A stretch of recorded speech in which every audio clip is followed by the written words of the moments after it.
अस्सलामुअलैकुम, उम्मीद है आप खैरियत से होंगे। आज की वीडियो में हम कुछ इस तरह की एनिमेशन बनाना सीखेंगे और आपको एक आफ्टर इफेक्ट का ऐसा प्लगइन बताऊँगा कि जिसके ज़रिए से आप एक सिंपल इमेज के ज़रिए से को लेयर्स में डिवाइड कर सकते हैं और फ़ोटोशॉप और इलस्ट्रेटर में जाए बगैर उसको इज़िली लेयर्स में डिवाइड कर सकते हैं।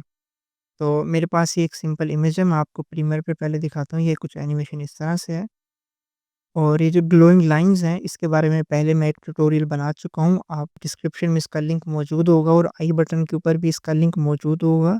आप वहाँ पर जाकर इस ट्यूटोरियल को देख सकते हैं कि इन ग्लोइंग लाइन्स को हम प्रीमियर के ऊपर ही कैसे बना सकते हैं।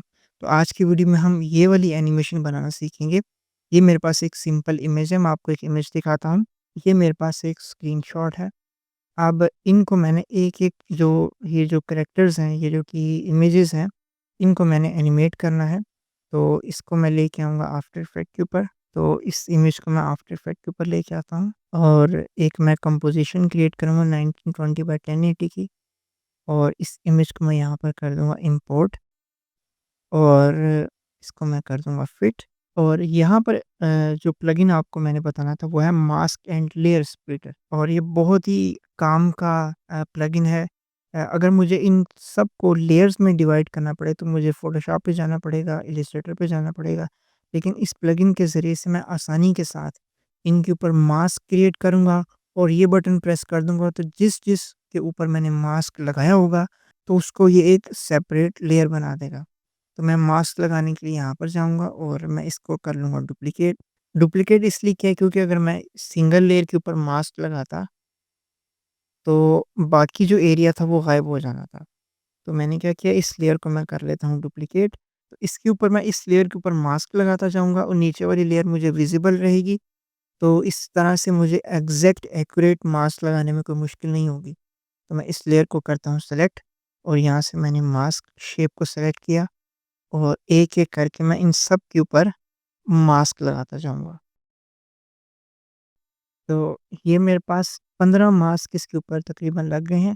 अब मैं क्या करूँगा, इस लेयर को मैंने किया सेलेक्ट। अब ये वाली जो लेयर है इसको मैं डिलीट करना चाहूँ तो इसको डिलीट कर सकता हूँ। 15 मास्क इसके ऊपर लगे हैं तो मैं क्या करूँगा, ये प्लगइन मैंने ऑन किया और इसके ऊपर मैंने किया क्लिक।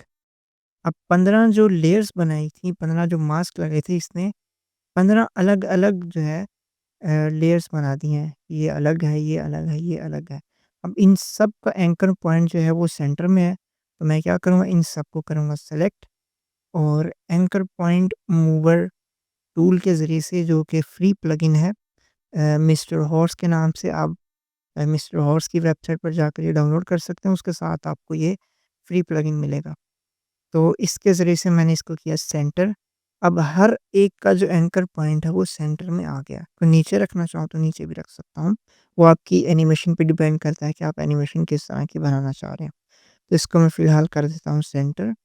अब इन लेयर्स को मैं कर सकता हूँ एनिमेट और इस प्लगइन की एक ख़ासियत और ये भी है कि इन सब को अगर मैं रीनेम करना चाहूँ तो रीनेम भी कर सकता हूँ, प्री कंपोज़ करना चाहूँ तो प्री कंपोज़ भी कर सकता हूँ। अगर मुझे एक-एक करके इसको प्री कंपोज़ करना पड़े तो उसके लिए मुझे हर एक लेयर पर जाकर कंट्रोल शिफ्ट सी प्रेस करना पड़ेगा या फिर लेयर के ऊपर जाकर प्री कंपोज़ सेलेक्ट करना पड़ेगा। लेकिन इसके ज़रिए से हम तमाम लेयर्स को एक साथ जो है वो प्री कंपोज़ कर सकते हैं। जैसे मैंने यहाँ पर क्लिक किया तो ये एक-एक लेयर को सेलेक्ट करके ऑटोमैटिकली उसने प्री कंपोज़ कर दिया है। उसके बाद सबसे मज़े की बात ये है कि इसको ये स्टैगर भी कर देता है, यानी कि अगर हमने इसकी एनिमेशन बनानी है तो हमें मैनुअली एक-एक लेयर को आगे लेकर जाना पड़ेगा कि पहले कौन-सी एनिमेशन आएगी, बाद में कौन-सी आएगी।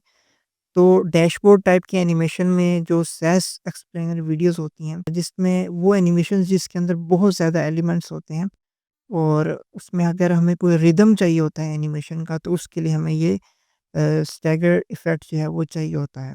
उसके लिए मोशन 4 प्लगइन के अंदर भी ऑप्शंस हैं काफ़ी और इस प्लगइन के अंदर भी ये छोटा-सा फ़ीचर है लेकिन बहुत काम का है, तो वो भी हम इस्तेमाल कर सकते हैं। मिसाल के तौर पर मैंने सबको सेलेक्ट किया, 2 सेकंड पर जाकर मैंने पोज़ीशन की-फ्रेम दे दिया और यहाँ पर जाकर मैंने इसको नीचे ले आया, कुछ इस तरह से और की-फ्रेम ऐड हो गया।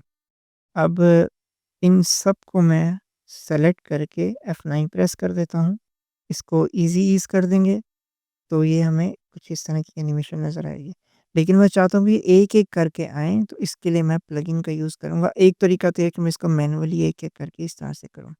लेकिन एक सिंपल तरीका है कि अगर आपके पास लेयर्स बहुत ज़्यादा है, तो इसके लिए आपने यहाँ पर क्लिक करना है, यहाँ पर आपने फ्रेम्स के हिसाब से इसकी जो वैल्यू है वो एडजस्ट कर लेनी है कि अगर मिसाल के तौर पर अगर ये एक लेयर है, कितने फ्रेम के बाद दूसरी लेयर जो है वो इसके बाद आए, फिर कितने फ्रेम के बाद तीसरी लेयर जो है ना इसके बाद आए।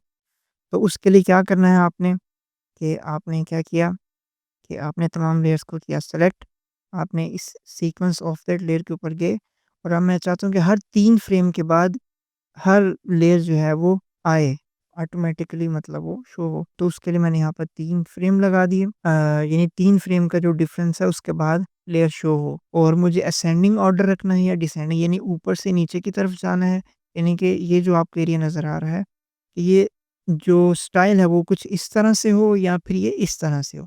तो मैं इसको असेंडिंग रखता हूँ, इसको कर दूँगा अप्लाई। तो अब आप देखें कि ये जो लेयर है ग्रेजुअली ये कुछ इस तरह से एनिमेशन मेरे पास आ गई है। अगर मैं इसको मज़ीद इंक्रीज़ कर देता हूँ, मैं इसको कर देता हूँ 5 तो ये मज़ीद जो इसका फ़ासला है वो बढ़ गया है। कि ये देखिए हर 5 फ्रेम के बाद अब यहाँ पर ये 8 फ्रेम है क्योंकि मैंने पहले 3 फ्रेम ऐड्स किए थे, उसके बाद मैंने 5 फ्रेम ऐड किए थे, तो टोटल ये 8 फ्रेम हो गए। तो हर 8 फ्रेम के बाद हर एलिमेंट जो है वो शो हो रहा है। तो इस प्लगइन के ज़रिए से हम इस तरह की एनिमेशन जो है वो आसानी के साथ और कम वक़्त के अंदर बना सकते हैं। अब इसके अंदर मैं सॉलिड बैकग्राउंड भी ऐड कर देता हूँ, तो आपके पास ये एनिमेशन रेडी होकर आ गई। बाकी इसके ऊपर आप ड्रॉप शैडो भी ऐड कर सकते हैं, ग्लो इफ़ेक्ट भी ऐड कर सकते हैं। लेकिन इस ट्यूटोरियल का मकसद सिर्फ़ ये था कि आप कि एक इमेज के ज़रिए से आप इस प्लगइन को इस्तेमाल करके उसके एलिमेंट्स को अलग-अलग कर सकते हैं और उसको एनिमेट कर सकते हैं, उसको प्री-कंपोज़ कर सकते हैं, उसको रीनेम कर सकते हैं और लेयर्स का जो ऑफसेट है, वो भी आप चेंज कर सकते हैं। कमेंट सेक्शन में बताइएगा कि आपको ये ट्यूटोरियल और ये जो टेक्नीक आपको मैंने बताई है और जो प्लगइन आपको मैंने बताई है कैसा लगा और मज़ीद अगर आप इस तरह के ट्यूटोरियल्स चाहते हैं या किसी ख़ास टॉपिक के ऊपर अगर आप ट्यूटोरियल चाहते हैं तो आप कमेंट सेक्शन में ज़रूर बताइए।